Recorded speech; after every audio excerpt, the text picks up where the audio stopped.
Hello friends, നമുക്കിന്ന് സിമ്പിളായിട്ട് നമുക്കൊന്ന് മാങ്ങ വെച്ചൊരു അച്ചാറുണ്ടാക്കി നോക്കിയാലോ. അപ്പം നമ്മുടെ മാങ്ങയെല്ലാം തൊലിയൊക്കെ കളഞ്ഞ് ഇങ്ങനെ ചരിച്ച് നൈസായി അരിഞ്ഞ് ഉപ്പൊക്കെ ഇട്ട് നമ്മൾ വെച്ചേക്കണത്. പിന്നെ നമുക്കൊരു 2 പീസ് കായം വേണം ഇതിലേക്ക്. പിന്നെ നമുക്കിതിൽ വെളുത്തുള്ളി വേണം, ഇഞ്ചി വേണം, പച്ചമുളക്, കറിവേപ്പില, ഇത്രയാണ് പിന്നെ വേണ്ടത്. പിന്നെ നമ്മൾ നേരത്തെ എടുത്ത് വെച്ച കായവും ഉലുവയും കൂടി വെളിച്ചെണ്ണ ഒഴിച്ചൊന്ന് മൂപ്പിക്കാൻ വെക്കുകയാണ്. അതിനുശേഷം നമ്മളൊരു പാത്രം വെച്ച് ആവശ്യത്തിന് വെളിച്ചെണ്ണ ഒഴിച്ച് അതിൽ നമ്മൾ നേരത്തെ അരിഞ്ഞ് വെച്ച് ഇഞ്ചി നമ്മളിട്ട് കൊടുക്കണം. ആ ഇഞ്ചി ഒന്ന് മൂത്ത് വരുമ്പോൾ നമ്മൾ ബാക്കി അരിഞ്ഞ് വെച്ചേക്കണ നമ്മുടെ വെളുത്തുള്ളിയും പച്ചമുളകും കൂടി നമ്മളിട്ട് കൊടുക്കണം. അപ്പോൾ ഇത് മൂന്നും കൂടി ഒന്ന് കിടന്നൊന്ന് വഴന്ന് വരട്ടെ. അതിൻ്റെ ഇടയിൽ നമ്മൾ കുറച്ച് കറിവേപ്പില കൂടി നമ്മൾ ഇതിലേക്ക് ആഡ് ചെയ്യുന്നുണ്ട്. അതെല്ലാം കൂടി അപ്പോൾ ഒന്ന് കിടന്ന് വെളിച്ചെണ്ണയിൽ കിടന്നൊന്ന് പച്ചമണക്കൊന്ന് മാറി ഒന്ന് മൂത്ത് നമുക്ക് വരണം. അതുവരെ നമ്മളൊന്ന് ഇളക്കിക്കൊണ്ടിരിക്കുക.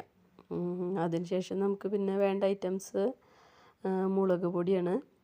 അപ്പോൾ ഈ മുളകിന് അധികം എരിവില്ല കേട്ടോ, അതാണ് ഇത്രയ്ക്ക് അധികം ഇട്ടേക്കുന്നത്. നമ്മുടെ എരിവിനനുസരിച്ച് നമുക്ക് മുളക് പൊടി ആഡ് ചെയ്യാം. അതിനുശേഷം ഒരു ചെറിയൊരു സ്പൂണ് മഞ്ഞൾപ്പൊടിയും കൂടി നമ്മൾ അതിലിട്ട് കൊടുക്കുകയാണ്. അപ്പോൾ ഈ മഞ്ഞൾപ്പൊടിയും മുളക് പൊടിയും കൂടി നമ്മളിതിൽ ആഡ് ചെയ്ത് അതും വെളിച്ചെണ്ണയിൽ നമ്മൾ ഇട്ട് ഒന്ന് ഇളക്കി അതിൻ്റെ പച്ചമണം ഒന്ന് മാറുന്നത് വരെ ഒന്ന് മൂപ്പിച്ചെടുക്കുക. അപ്പോൾ അതൊന്ന് മൂത്ത് വരുന്നത് വരെ നമുക്ക് വെയിറ്റ് ചെയ്യാണ്. അതിന് ശേഷം അത് മൂത്ത് വന്നിട്ടുണ്ട്. അപ്പോൾ നമ്മൾ നേരത്തെ അരിഞ്ഞ് ഉപ്പൊക്കെ ഇട്ട് അരിഞ്ഞ് മാറ്റി വെച്ച് നമ്മുടെ മാങ്ങ കൂടി നമ്മൾ ആഡ് ചെയ്യണേ. നമ്മൾ ഉപ്പ് കുറവുണ്ടെന്ന് വെച്ചാൽ നമുക്ക് വീണ്ടും ഇട്ട് കൊടുക്കാം കേട്ടോ.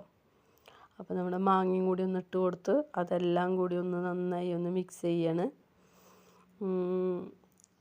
ഈ മാങ്ങ അധികം വെന്തുടഞ്ഞു പോരുത്, ജസ്റ്റ് ഒന്ന് ആവി കയറാനേ പാടുള്ളൂ. അല്ലെങ്കിൽ മാങ്ങ പിന്നെ ഇങ്ങനെ വല്ലാതെ അങ്ങോട്ട് ഉടഞ്ഞു പോകും പിന്നെ അച്ചാർ.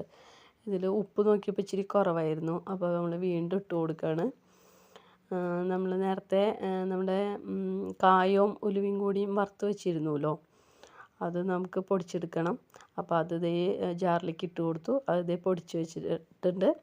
അപ്പോൾ നമ്മൾ ആ പൊടിച്ച് വെച്ച കായും ഉലുവയും കൂടി അത് നമ്മളിട്ട് കൊടുത്തു.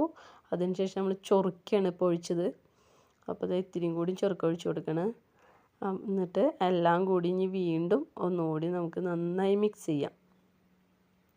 എന്നിട്ട് ഒന്നൊരു തള വരുന്നത് വരെ നമുക്ക് വെയിറ്റ് ചെയ്യണം. നമുക്ക് നല്ല മണമൊക്കെ കിട്ടാൻ വേണ്ടിയിട്ടാണ് ഈ ഉലുവയും കായും കൂടി നമ്മൾ പൊടിച്ചതിൽ ആഡ് ചെയ്യണത്.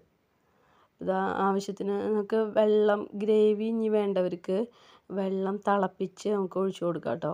ചൂടുവെള്ളം ഒഴിച്ചു കൊടുക്കണം, പച്ചവെള്ളം ഒഴിക്കരുത്. പച്ചവെള്ളം ഒഴിച്ചാൽ കേടായി പോവും. ഇതാ ഇപ്പം നമ്മുടെ അച്ചാർ ഇവിടെ റെഡി ആയിട്ടുണ്ട്. ജസ്റ്റ് ഒന്ന് തള വരുന്നത് വരെ വെയിറ്റ് ചെയ്യുക. അതിന് ശേഷം നമുക്ക് ഇറക്കി വയ്ക്കാം കേട്ടോ. അപ്പോൾ ഓക്കെ, ബൈ.